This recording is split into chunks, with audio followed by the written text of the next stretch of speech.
രുടെയും എല്ലാം നേതൃത്വത്തിലായിരുന്നു ഈ രക്ഷാപ്രവർത്തനം. ഇപ്പോൾ നമുക്ക് ദൃശ്യങ്ങൾ കാണാൻ വേണ്ടി സാധിക്കും. ഒരു പക്ഷേ നാട്ടുകാർ പോലീസുമായി കയർക്കുന്ന ദൃശ്യങ്ങളുണ്ട്. അതായത് ഇവിടുത്തെ റോഡിൻ്റെ പ്രശ്നവുമായി ബന്ധപ്പെട്ടുള്ള വിഷയത്തിലാണ് അത്. സ്ഥിരമായ അപകടങ്ങൾ നടക്കുന്നു, പക്ഷേ ഇതിൽ കൃത്യമായി പ്രതിഷേധമുണ്ട് നാട്ടുകാർക്ക്. കാരണം സ്ഥിരമായി അപകടം ഉണ്ടാകുന്ന സ്ഥലമാണ്.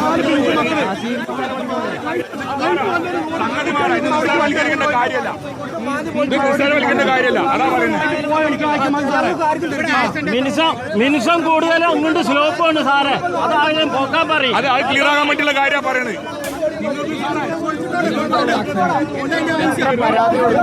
കൊടുത്തു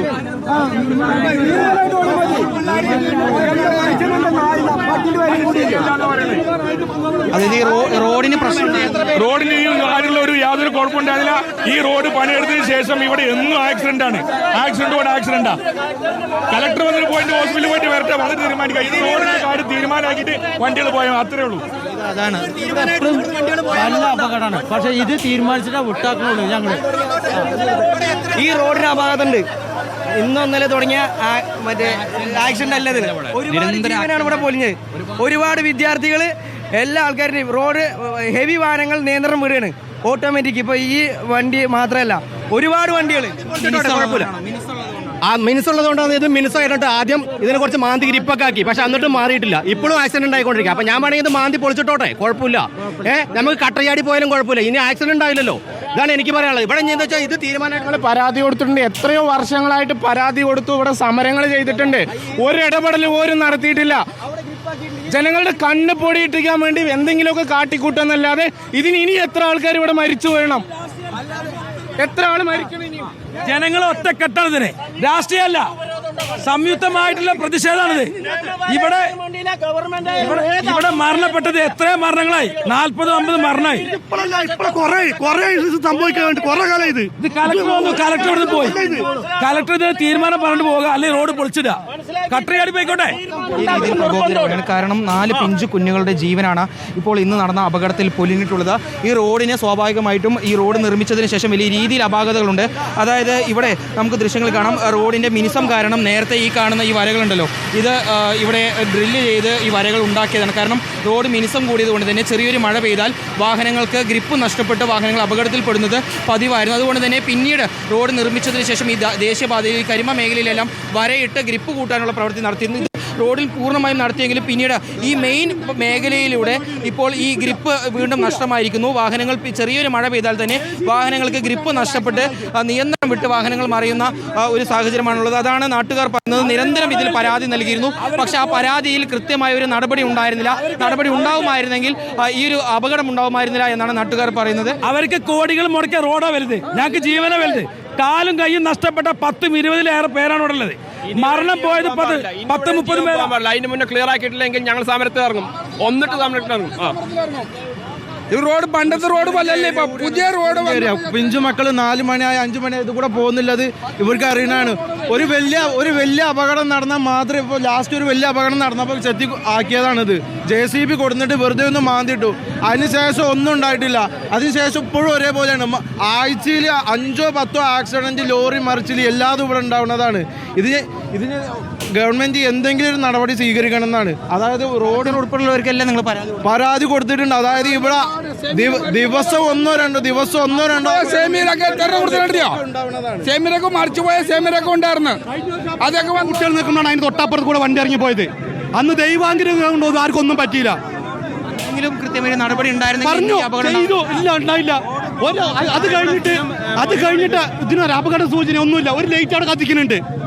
അപകട സൂചന കൊണ്ട് ഒരു ലൈറ്റ് കത്തിക്കുന്നുണ്ട്. നാട്ടുകാർ മുഴുവൻ പ്രകോപിതരായി പോലീസിന് നേരെ ഉൾപ്പെടെ ചൂടാവുന്നുണ്ട്. പോലീസ് തിരിച്ച് നാട്ടുകാർക്ക് നേരെയും ചൂടാവുന്നുണ്ട്. കാരണം മറ്റ് നടപടികൾ ചെയ്തിട്ടില്ല. നാട്ടുകാരുടെ പരാതികൾ പ്രകാരം കൃത്യമായൊരു നടപടി ചെയ്തിട്ടില്ല. അധികൃതർ ആരും തന്നെ ഇടപെട്ടിരുന്നെങ്കിൽ ഇത്തരത്തിലൊരു അപകടം സംഭവിക്കുമായിരുന്നില്ല എന്നാണ് നാട്ടുകാർ പറയുന്നത്. നാട്ടുകാർ ഒന്നാകെ സംയുക്തമായി പോലീസിന് നേരെ തിരിഞ്ഞിരിക്കുകയാണ്. കാരണം പോലീസോ അല്ലെങ്കിൽ മറ്റ് അധികൃതർ ആരെങ്കിലും ഇടപെട്ട് ഈ റോഡിൻ്റെ പ്രശ്നം പരിഹരിക്കാൻ ഇടപെട്ടിരുന്നെങ്കിൽ ഇത്തരത്തിലൊരു സംഭവം ഉണ്ടാകുമായിരുന്നില്ല. 4 വിദ്യാർത്ഥികൾ വിദ്യാർത്ഥികളുടെ ജീവനാണ് ഇപ്പോൾ ഈ അപകടത്തിൽ പൊലിഞ്ഞിട്ടുള്ളത്. റോഡിൻ്റെ അപാകതയാണ് പ്രധാനമായും ഈ അപകടത്തിലേക്ക് നയിച്ചിട്ടുള്ളതെന്നാണ് ഇപ്പോൾ നാട്ടുകാർ ആരോപിക്കുന്നത്. കൃത്യമായി നേരത്തെ നൽകിയ പരാതികളിൽ ഇടപെട്ടിരുന്നെങ്കിൽ ഈ 4 വിദ്യാർത്ഥികളുടെ ജീവനെങ്കിലും നഷ്ടമാവാതെ രക്ഷപ്പെടുത്താമായിരുന്നു. നേരത്തെ പല സമയത്തും വിദ്യാർത്ഥികൾക്ക് നേരെയും നാട്ടുകാർക്ക് നേരെയും ഭാരമുള്ള വാഹനങ്ങൾ ഇത്തരത്തിൽ നിയന്ത്രണം നഷ്ടപ്പെട്ട് അപകടമുണ്ടാക്കുന്ന രീതിയിൽ വലിയ രീതിയിൽ അത്യാഹിതമുണ്ടാകുന്ന രീതിയിൽ അപകടത്തിൽപ്പെട്ടിരുന്നു. പക്ഷേ അന്നെല്ലാം തലനാരിഴയ്ക്ക് രക്ഷപ്പെട്ടു. പക്ഷേ ഇന്ന് 4 കുട്ടികളുടെ ജീവനാണ് നഷ്ടമായത്. അതുകൊണ്ട് തന്നെ നാട്ടുകാർ മുഴുവൻ പോലീസിന് നേരെ തിരിഞ്ഞിരിക്കുകയാണ്.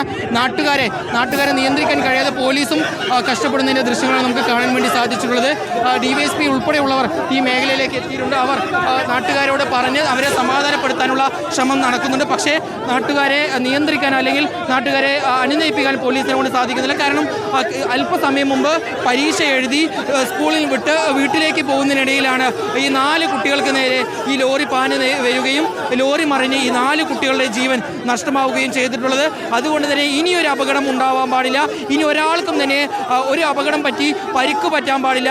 അതുകൊണ്ട് അധികൃതർക്ക് മുമ്പിൽ കേൺ അപേക്ഷിക്കുകയാണ്. ഇതിലൊരു തീരുമാനം ഉണ്ടാവാതെ തങ്ങൾ ആരും തന്നെ പിരിഞ്ഞു പോവില്ല എന്നുള്ള ഒരു വിഷയങ്ങൾ ഉന്നയിച്ചുകൊണ്ട് ഇപ്പോൾ നാട്ടുകാർ മുഴുവൻ ഈ പാലക്കാട് കോഴിക്കോട് ദേശീയപാതയിൽ ഈ അപകടം സംഭവിച്ച പനയമ്പാടത്ത് തന്നെ തുടരുകയാണ്. പോലീസിനെ ജനങ്ങളെ രോഷാണിത്, അല്ലാതെ ജനങ്ങൾ ചർച്ചത് കൊണ്ട് പറയുന്നത് ബോഡി കണ്ട് ചർച്ചു. പിഞ്ച് മക്കൾ 4 പോയത്, 2 ഹോസ്പിറ്റലിൽ കിടക്കുന്നത്. ഇനി ഒരു അപകടം ഇവിടെ ഉണ്ടാകരുത്. അതുകൊണ്ടാണ് പറയുന്നത്. പോലീസ് പറയുന്നത് ഇപ്പോഴത്തെ ബ്ലോക്ക് തീർക്കാൻ തീരുമാനം ഉണ്ടാക്കാന്ന്. അതാ പോലീസ് പറയുന്നത്. തയ്യാറല്ല ഒരു ഇതൊരു തീരുമാനം. കലക്ടർ വന്ന് കലക്ടർ സൈഡിലൂടെ പോയി. കലക്ടർ ഇവിടെ വന്നിട്ടുണ്ടായിരുന്നു. കലക്ടർ സൈഡിലൂടെ പോകുക ചെയ്തത്. അതാണ് ഇവിടെ പ്രശ്നം. ഇത് നമുക്ക് ദൃശ്യങ്ങൾ കാണാം. നാട്ടുകാർ ഇവിടെ വലിയ രീതിയിൽ പ്രതിഷേധം നടത്തിക്കൊണ്ടിരിക്കുകയാണ്. നേരത്തെ കളക്ടർ ഉൾപ്പെടെ ഈ മേഖലയിലൂടെ കടന്നുപോയി എന്നാണ് നാട്ടുകാർ പറയുന്നത്. പക്ഷേ വിഷയത്തിൽ ഇടപെടാൻ ആരും തന്നെ ഇത്ര ദിവസം തയ്യാറായില്ല. അതുകൊണ്ട് വലിയ രീതിയിൽ ഇവിടെ റോഡിന് അപാകതയുണ്ടായിരുന്നു. ഒരു നിമിഷം ഇക്ബാൽ, ഇപ്പോൾ MLA ശാന്തകുമാരി നമ്മോടൊപ്പം ടെലിഫോൺ ലൈനിൽ ചേരുകയാണ്. ഏറെ ദാരുണമായൊരു അപകടം, 4 കുട്ടികളുടെ ജീവനാണ് നഷ്ടമായിരിക്കുന്നത്. ശ്രീമതി ശാന്തകുമാരി, താങ്കൾക്ക് ആ പ്രദേശം അറിയാമെന്നാണ് ഞാൻ കരുതുന്നത്. സ്ഥിരം അപകടം ഉണ്ടാകുന്ന സ്ഥലമാണ്. ഇപ്പോൾ നാട്ടുകാർ അവിടെ വലിയ പ്രതിഷേധത്തിലുമാണ്. പിന്നെ ഞാൻ കേട്ടു. ഞാനിപ്പോ ആ സ്ഥലത്തുണ്ടായിരുന്നു. അതിനുശേഷം കുട്ടികൾ ഈ മരണപ്പെട്ടത് വളരെ കൊച്ചുമക്കള് ഭയങ്കര ദാരുണമായിട്ടൊരു സംഭവമാണ്. കുട്ടികളുടെ ബോഡി അവിടെയുള്ള ഹോസ്പിറ്റലിലേക്ക് ഞാനും കളക്ടറും കൂടെ അവിടെ വന്നിരിക്കുകയാണ്. അത് മുതുകുറിശി ജംഗ്ഷനിലാണ്. അപ്പം അങ്ങോട്ട് വന്നതാണ്. അവിടുത്തെ കാര്യങ്ങളെല്ലാം തന്നെ അവിടുത്തെ കാര്യങ്ങളെല്ലാം അവിടെ നമ്മുടെ ഫയർ ആൻഡ് റെസ്ക്യൂ, അതുപോലെ തന്നെ പോലീസും മറ്റ് അതെല്ലാം കാര്യങ്ങളെല്ലാം ചെയ്യുന്നുണ്ട്. ഇപ്പൊ ലോറിയൊക്കെ ഉയർത്തിയിട്ടുണ്ട് മാഡം. പക്ഷേ നാട്ടുകാർ പറയുന്നത് ഇതാണ്, സ്ഥിരമായി അപകടം ഉണ്ടാകുന്ന സ്ഥലമാണ്, നിരവധി ജീവനുകൾ പൊലിയുന്നു. ഇനിയും അത്തരത്തിൽ അവർക്കത് സഹിക്കാൻ കഴിയുന്നതിനപ്പുറമാണ്. ഇന്നിപ്പോൾ 4 പിഞ്ചു കുഞ്ഞുങ്ങളുടെ ജീവനാണല്ലോ നഷ്ടപ്പെട്ടിരിക്കുന്നത്. ഇതിനൊരു ശാശ്വത പരിഹാരം വേണം എന്നത് തന്നെയാണ് ഈ അശാസ്ത്രീയ റോഡ് നിർമ്മാണമാണ് അവർ ചൂണ്ടിക്കാണിക്കുന്നത്. തീർച്ചയായിട്ടും അക്കാര്യത്തിൽ ഞാനും അറിയുന്ന സ്ഥലമാണ്. കാരണം ആ സ്ഥലം എന്റെ മണ്ഡലത്തിൽ പ്രധാനപ്പെട്ട ഒരു സ്ഥലമാണ്. സ്ഥിരമായിട്ട് ഈ പറഞ്ഞ ചെറുതും വലുതുമായിട്ടുള്ള ആക്സിഡന്റ് ഉണ്ടാവുന്ന ഒരു സ്ഥലം കൂടിയാണ്. അപ്പൊ അതിന് നമ്മൾ അതിന് വേണ്ടിയിട്ട് എല്ലാ പ്രിക്കോഷൻസ് എടുത്തു. കാരണം നിയമസഭയിൽ ഞാൻ സബ്മിഷൻ കൊണ്ടുവന്ന് അതിന്റെ ഒരു വളവ് നിവർത്തുന്നതിന് വേണ്ടിയിട്ടുള്ള നടപടി സ്വീകരിക്കണം ആവശ്യപ്പെട്ടതാണ്. അതിൽ നാഷണൽ ഹൈവേയുമായി ബന്ധപ്പെട്ടുകൊണ്ടുള്ള ഒരു വിഷയമായതുകൊണ്ട് തന്നെ ഇവിടെ വർക്ക് നടക്കുന്ന സമയത്ത് തന്നെ ഇതിന് സ്മൂത്ത്നെസ് വർദ്ധിച്ചപ്പോൾ അത് കുറയ്ക്കാൻ വേണ്ടി നടപടികളെല്ലാം ഞങ്ങൾ അവിടെ നിന്ന് ടീമായി നിന്നിട്ടാണ് അതെല്ലാം കുറച്ചു വെച്ചത്. പക്ഷേ ഒരു ശാശ്വത പരിഹാരം എന്ന് പറയുന്ന അവിടുത്തെ ഒരു ഷേപ്പിലുള്ള വളവ് നിവർത്തി കിട്ടുമെന്ന് മാത്രമാണ്. ഞാൻ ബഹുമാനപ്പെട്ട ജില്ലാ കളക്ടറിനോടൊപ്പം തന്നെയുണ്ട്. ഞാൻ കളക്ടറുമായിട്ട് സംസാരിച്ചതാണ്. തീർച്ചയായും താങ്കളുടെ ഒരു ഇടപെടൽ നമ്മൾ പ്രതീക്ഷിക്കുകയാണ്. വലിയ രീതിയിലുള്ള ഒരു പ്രതിഷേധമാണ് നമ്മളിപ്പോഴും അവിടെ പനയമ്പാടത്ത് കാണുന്നത്. ഞങ്ങൾ ഇത് കണ്ടിട്ടും കേട്ടിട്ടും മടുത്തു. അപ്പൊ ഞാൻ